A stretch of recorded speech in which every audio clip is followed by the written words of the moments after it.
దేవుని యొక్క ఉన్నతమైన మాటల్ని మనం ఆలోచన చేస్తే, దేవుని యొక్క మాటలుకుంటున్న పర్యాయ పదాలు పరిశుద్ధ గ్రంథంలో మనము ఈరోజు కొన్నిటిని ఆలోచన చేద్దాం. మొట్టమొదటిగా దేవుని యొక్క మాటలకు దేవుని యొక్క వాక్యము అని రాయబడింది. హెబ్రీలకు రాసిన పత్రిక 4వ అధ్యాయం 12వ వచనం. ఎందుకనగా దేవుని వాక్యము సజీవమై బలము గలదైనది. దేవుని యొక్క మాటకు ఇక్కడ మనం చూస్తే దేవుని యొక్క మాట నటింది దేవుని వాక్యము, దేవుని యొక్క వాక్యము సజీవమై బలము గలదై అని కనబడుతుంది మనకు. అలాగే దేవుని యొక్క వాక్యానికి మరో పేరు మనం చూడగలిగితే క్రీస్తు వాక్యము అని మనకు కనబడుతుంది. కొలసీలకు రాసిన పత్రిక 3వ అధ్యాయం 16వ వచనం. కొలసీలకు 3:16లో క్రీస్తు వాక్యం మీలో సమృద్ధిగా నివసింపనీయుడి ఉంటుంది. వాక్యానికి మరో పేరే క్రీస్తు వాక్యము మీలో సమృద్ధిగా నివసించనీయుడి.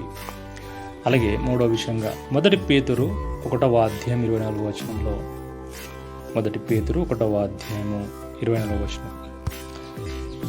ప్రభు వాక్యము ఎప్పుడును నిలుచును, మీకు ప్రకటించిన సువార్త ఈ వాక్యమే.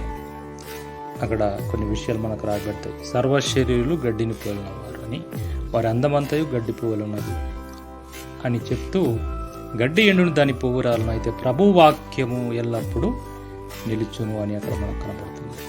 4వ విషయంగా ఆత్మవాక్యము 1 తిమోతికి రాసిన పత్రిక 4వ అధ్యాయం 2వ వచనము. ఆత్మ తేటగా అక్కడ మాట్లాడుతున్నట్టు మనకు కనబడుతుంది. 1 తిమోతికి రాసిన పత్రిక 4వ అధ్యాయం 2వ వచనం. కడవ దినములలో కొందరు అబద్ధికుల వేషధరణ వలన మోసపరచు ఆత్మల యందును దయ్యముల బోధయందు లక్ష్యం నుంచి విశ్వాస భ్రష్టులగుదురని ఆత్మ తేటగా చెప్పుచున్నాడు. ఆత్మ ఇక్కడ తెలియజేస్తున్నాడు మనకు. 5వ విషయం మరి ఇక్కడ చూసినట్లయితే 5వ విషయం ఫిలిప్పీలకు రాసిన పత్రిక 2వ అధ్యాయం 16వ వచనంలో జీవవాక్యము అని కనబడుతుంది మనకు. ఫిలిప్పీలకు రాసిన పత్రిక 2వ అధ్యాయం 16వ వచనం. అట్టి జనం మధ్యను మీరు జీవవాక్యమును చేత పట్టుకొని లోకమందు జ్యోతుల వలె కనబడుచున్నారు. ఇక్కడ మనం చూసినట్లయితే మనమట మీరు జీవవాక్యమును చేత పట్టుకొని లోకంలో జ్యోతుల వలె కనబడుచున్నారు అని ఇక్కడ రాయబడింది. ఇంకో మరో విషయంగా చూసినట్లయితే అపోస్తల కార్యము 20వ అధ్యాయం 30వ వచనము. అపోస్తల కార్యం 20వ అధ్యాయం 30వ వచనం. ఈ 2వ వచనం చూసినట్లయితే మనము ఇక్కడ ఇప్పుడు దేవునికి ఆయన కృపావాక్యమునకు మిమ్మును అప్పగించుచున్నాను అని అంటున్నాడు. ఇక్కడ ఏంటంటే ఇక్కడ దేవునికి మరి ఆయన కృపావాక్యమునకు మరొక పేరు మనకు కనబడుతుంది, కృపావాక్యము అని. అలాగే ఎఫెసీయులకు రాసిన పత్రిక 1వ అధ్యాయం 13వ వచనంలో సత్యవాక్యము అని ఉంటుంది. ఎఫెసీయులకు రాసిన పత్రిక 1వ అధ్యాయం 13వ వచనం.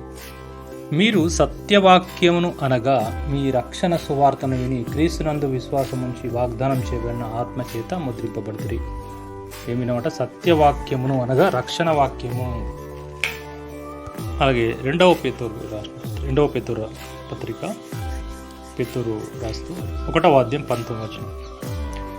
2వ పేతురు 1వ అధ్యాయం 19వ వచనంలో ప్రవచన వాక్యం అని రాయబడింది. మరియు ఇంతకంటే స్థిరమైన ప్రవచన వాక్యం మనకున్నది, తెల్లవారి వేకువ చుక్క మీ హృదయంలో ఉదయించే వరకు ఆ వాక్యము చీకటి గల చోట్న వెలిగించు దీపం అన్నట్టున్నది. ఏం వాక్యం అంటండి ఇది? ప్రవచన వాక్యం మనకున్నది అని అంటుంది ఇక్కడ. మరి ఇక్కడ ఇంకో విషయం చూసినట్లయితే కొరింథీయులకు 2వ పత్రిక 5వ అధ్యాయము 19వ వచనంలో అక్కడ సమాధాన వాక్యం అని ఉంటుంది. కొరింథీయులకు 2వ పత్రిక 5వ అధ్యాయం 19వ వచనం. అదేదనగా దేవుడు వారి అపరాధములను వారి మీద మోపక క్రీస్తునందు లోకమును తనతో సమాధాన పరచుకొనుచు ఆ సమాధాన వాక్యమును మాకు అప్పగించెను. ఇద్దట అదేదనగా దేవుడు వారి అపరాధములు వారి మీద మోపగా క్రీస్తునందు లోకమును తనతో సమాధాన పరచుకొనుచు సమాధాన వాక్యంను అప్పచెప్పాడని ఇక్కడ మనకు తెలియజేస్తున్నాడు. అలాగే హెబ్రీలకు రాసిన పత్రిక 5వ అధ్యాయము 13వ వచనంలో నీతి వాక్యం అని ఉంటుందండి. హెబ్రీలకు రాసిన పత్రిక 5వ అధ్యాయం 13వ వచనం. మరియు పాలు త్రాగు ప్రతివాడును శిశువే గనుక నీతి వాక్య విషయంలో నీతి వాక్యము విషయం అనుభవం లేనివాడై ఉన్నాడు. ఇక్కడ నీతి వాక్యము అనేది మనకి ఇక్కడ కనబడుతుందండి. అలాగే యాకోబు రాసిన పత్రిక 1వ అధ్యాయం 21వ వచనంలో శక్తి వాక్యము. యాకోబు రాసిన పత్రిక 1వ అధ్యాయం 21వ వచనం.